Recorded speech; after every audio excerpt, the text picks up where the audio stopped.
Assalamualaikum warahmatullahi wabarakatuh, bosku semua. Selamat pagi, salam sejahtera, dan selamat datang di Ternak Ayam ID. Hari ini kita bahas hal yang selalu datang tiap tahun, tapi masih banyak yang keok gara-gara ini, yaitu kelembaban tinggi dan musim hujan. Musim hujan atau udara yang lembab banget itu bisa dibilang salah satu musuh yang paling nggak kelihatan di peternakan ayam kampung. Kalau musuh yang bentuknya penyakit jelas kita siap.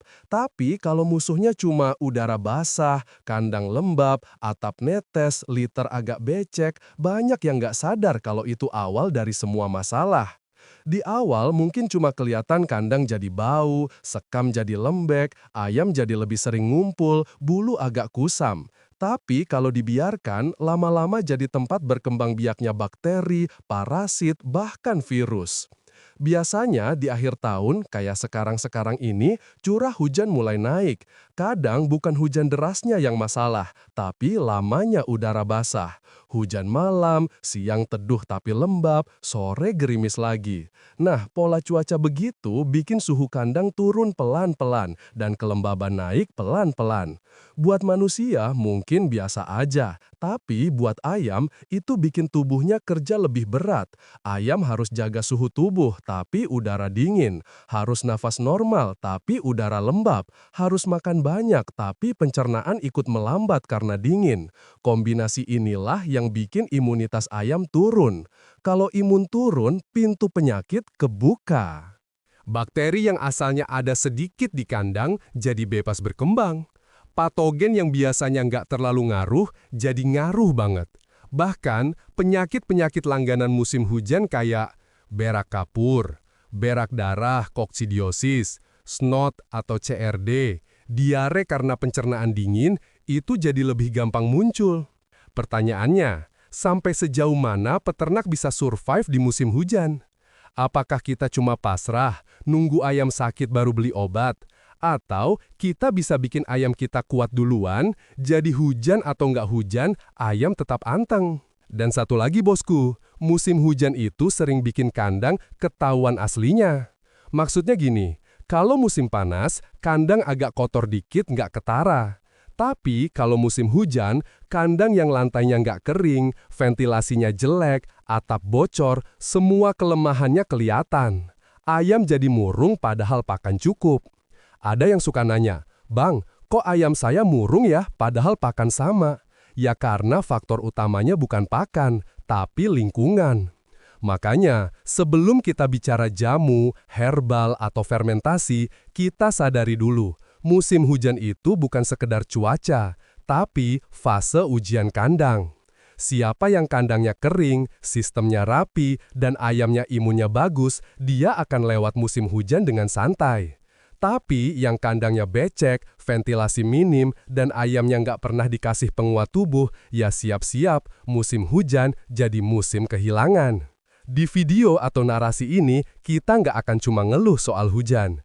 Kita akan bahas solusinya, yaitu jamu fermentasi versi ternak ayam ID yang udah dipakai bertahun-tahun dan terbukti bikin ayam tetap sehat walau hujan nggak sopan datang tiap hari. Jadi simak sampai akhir bosku, jangan di-skip. Karena kita pakai bahan dapur doang, tapi efeknya berasa ke kesehatan ayam.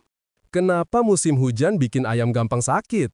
Oke bosku, kita masuk lebih dalam sedikit. Biar nggak sekedar ikut-ikutan bikin jamu, kita paham dulu kenapa ayam gampang sakit waktu musim hujan.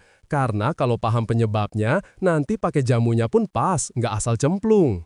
Pertama, kelembaban tinggi menurunkan kenyamanan kandang. Kelembaban ini bikin sekam, liter jadi lambat kering. Sekam yang mestinya jadi penyerap kotoran malah jadi sarang bakteri. Kalau sekam basah terus, amonia naik. Amonia tinggi bikin ayam sesak, mata berair, ujungnya ke snot atau CRD. Makanya saya tadi bilang, udara basah itu musuh yang nggak kelihatan. Kedua, udara dingin bikin ayam stres. Ayam itu hewan berdarah panas, tapi kemampuan ngatur suhu tubuhnya nggak sekuat mamalia. Kalau dingin, dia butuh energi ekstra buat menghangatkan tubuh. Energi itu diambil dari pakan. Kalau pakan cukup, aman. Tapi kalau pakan biasa-biasa aja dan pencernaan lagi malas karena dingin, akhirnya energi untuk imun jadi berkurang. Imun berkurang sama dengan gampang sakit. Ketiga, musim hujan mempercepat pertumbuhan patogen. Nama-nama yang tadi disebut di narasi sampean sudah tepat. C. coli, Salmonella, Coccidia, sampai virus ND sampai AI itu memang lebih gampang ngegas kalau kandang lembab. Terutama Coccidia. Ini penyakit yang sering bikin panik karena gejalanya berak darah. Banyak yang langsung mikir, wah penyakit berat. Padahal sebagian besar kasus koksidiosis ini sebenarnya bisa dicegah kalau liter kering dan ayam punya pencernaan kuat. Dan pencernaan kuat itu erat hubungannya dengan herbal atau jamu yang sifatnya probiotik dan antibakteri. Keempat, air hujan dan tempias. Tadi sampean cerita, ada bagian kandang yang masih kena tempias. Ini kejadian umum banget. Tempias bikin sebagian kandang selalu setengah basah. Nah, ayam yang kebagian tempat basah itu lebih rentan. Bahkan kadang satu kandang isinya campuran. Ada yang sehat, ada yang agak kusam. Bukan karena pakannya beda, tapi karena tempat tidurnya beda. Yang deket tempias lebih lembab, kena angin dingin, imunnya turun duluan. Makanya kadang kita lihat, loh kenapa yang di sini sehat, yang di sana kusam? Jawabannya kelembaban. Kelima, musim hujan bikin pencernaan ikut lembab. Kedengarannya aneh, tapi di lapangan saya sering lihat. Udara dingin plus minum air dingin plus kandang lembab sama dengan ayam lebih sering diare ringan. Kalau dibiarkan jadi berak kapur, kalau tambah stres pakan jadi berak darah. Makanya saya sering ngomong, musim hujan itu periodenya perut, bukan cuma pernafasan. Jadi solusinya juga harus banyak menyasar pencernaan. Nah, karena itulah saya selalu bilang, pemberian jamu di musim hujan itu bukan tambahan, tapi keharusan. Bukan berarti di musim panas nggak perlu, tetap perlu. Tapi di musim hujan, intensitasnya bisa ditambah. Kenapa? Karena jamu herbal fermentasi itu fungsinya 3 sekaligus. 1. Menghangatkan tubuh dari dalam. 2. Menguatkan pencernaan. 3. Memberi bala bantuan berupa bakteri baik dan senyawa antibakteri alami. Sekarang kita masuk ke bagian yang paling ditunggu, resep jamu fermentasi versi Ternak Ayam ID. Sampean tadi bilang, nggak ada tuh jamu musim hujan, jamu musim panas, satu untuk semua. Dan saya setuju banget, karena prinsipnya yang kita kuatkan itu tubuh ayamnya, bukan cuacanya. Cuaca nggak bisa kita ubah, tapi ayam bisa kita siapkan biar kuat di segala musim. Resepnya simple, bahan mudah, murah, dan semua ada di dapur. Jahe, kunyit, bawang putih, dan gula merah. Jahe fungsinya menghangatkan, melancarkan peredaran darah, dan bantu metabolisme. Ayam yang tubuhnya hangat akan lebih jarang kedinginan walau udara di luar dingin. Kunyit, anti radang, antibakteri, dan bagus buat organ dalam. Kunyit ini juga bagus buat bikin feses lebih padat. Bawang putih ini yang sering dianggap remeh, padahal dia antibiotik alami. Bisa bantu menekan E. coli, Salmonella, dan kawan-kawan. Karena baunya tajam, dosisnya boleh lebih sedikit dari bahan lain. Gula merah bukan cuma pemanis, tapi makanan buat bakteri baik. Jadi saat difermentasi, gula merah ini jadi bahan bakar buat EM4 atau kultur probiotik yang kita masukkan. Cara bikinnya begini, semua bahan dicuci bersih. 2. Haluskan, boleh blender, boleh parut, boleh ulek, yang penting halus. 3. Masukkan ke ember ukuran 20 liter. 4. Tambahkan air bersih secukupnya, biasanya sampai 3/4 ember. 5. Tambahkan EM4 atau probiotik ternak 2 tutup botol. 6. Aduk rata, tutup rapat, simpan di tempat teduh. Diamkan 24 jam, udah bisa dipakai. Kalau mau disimpan lama, biarkan fermentasi sampai 3-7 hari biar makin stabil. Kenapa difermentasi? Karena fermentasi bikin jamu ini lebih awet dan lebih mudah diserap ayam. Kalau nggak difermentasi, jamu cuma tahan 1-2 hari. Tapi kalau difermentasi, bisa tahan sampai 1 bulan seperti yang sampean bilang.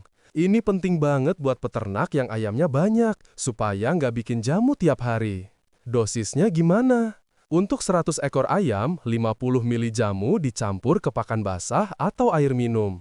Kalau cuaca ekstrem dingin atau hujan tiap hari, bisa dicampur dua-duanya, pakan dan minum. Kalau ayam masih DOC atau grower muda, dosis kecil dulu, lihat responsnya. Satu hal lagi, ampasnya jangan dibuang, karena di ampas itu masih ada serat dan sisa-sisa herbal. Bisa dicampurkan ke pakan fermentasi atau pakan basah. Ayam kampung biasanya doyan. Nah, sampai sini jamuna udah jadi, tapi cara pakainya masih ada ilmunya.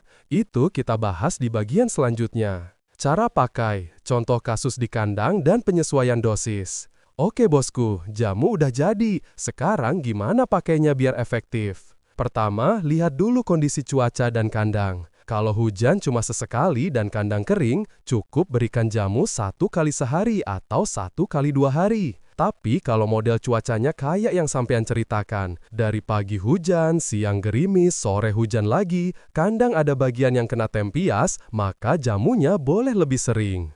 Saya sendiri kalau cuaca ekstrim biasa kasih pagi dipakan, sore diminum. Kedua, lihat populasi dan umur ayam. Ayam yang lagi masa pemulihan, habis sakit atau habis adaptasi kandang baru, boleh dikasih lebih rutin. Ayam yang sehat dan gemuk cukup pemeliharaan aja. Ayam indukan yang lagi bertelur pun boleh dikasih karena jamu ini sifatnya bukan pelangsing, tapi penguat tubuh. Ketiga, cek kondisi kandang basah. Tadi sampean cerita ada kandang yang masih kena tempias, atapnya mau ditutup lagi. Nah, sambil nunggu atap rapi, jamu ini jadi penahan serangan penyakit. Karena selama kandang masih ada bagian basah, patogen masih punya peluang. Jadi, jamu di sini fungsinya kayak tameng sementara, sampai kandang benar-benar kering dan sehat. Keempat, soal perubahan fisik ayam. Sampean tadi bilang, yang kena koksidia, bulunya sempat kusam dan ada pitak-pitak, karena proses pemulihan. Itu wajar. Yang penting bukan bulu dulu, tapi pencernaannya sudah pulih atau belum. Setelah pencernaan pulih, baru nanti bulu akan bagus sendiri. Jamu herbal fermentasi ini memang nggak bikin bulu instan kinclong, tapi dia memperbaiki kondisi dalam. Nah, kalau dalamnya bagus, luar ikut bagus. Kelima, soal dosis bawang putih. Ini penting. Bawang putih itu paling galak aromanya. Jadi, kalau sampean bikin 1:1 semua bahan, rasanya kadang terlalu nyegrak. Makanya, boleh banget bawang putih dikurangi setengah. Misal, jahe 1 kilogram, kunyit 1 kilogram, bawang putih 0,5 kilogram. Gula merah secukupnya, jangan terlalu banyak karena mengundang semut. Keenam, soal air. Banyak yang nanya, "Bang, ini jamunya harus disaring nggak?" Jawabannya, boleh iya, boleh enggak. Kalau mau simple, nggak usah disaring, karena ampasnya nanti ikut termakan juga. Yang penting, tiap mau dipakai diaduk dulu supaya endapan naik lagi. Ketujuh, soal daya simpan. Sampean tadi bilang, fermentasi ini tujuannya bukan mengolah limbah, tapi biar jamunya awet. Nah, ini poin bagus. Banyak yang bikin jamu cuma direbus, tapi besok udah asam dan dibuang. Sayang. Dengan fermentasi, kita bisa bikin jamu bulanan. Tinggal ambil secukupnya tiap hari. Dan terakhir, sambil kita pakai jamu, kandang tetap harus dibenerin. Karena kalau kandang becek terus, ya penyakit nggak selesai-selesai. Jadi, kombinasi, jamu dari dalam, kandang dari luar. Dua-duanya jalan.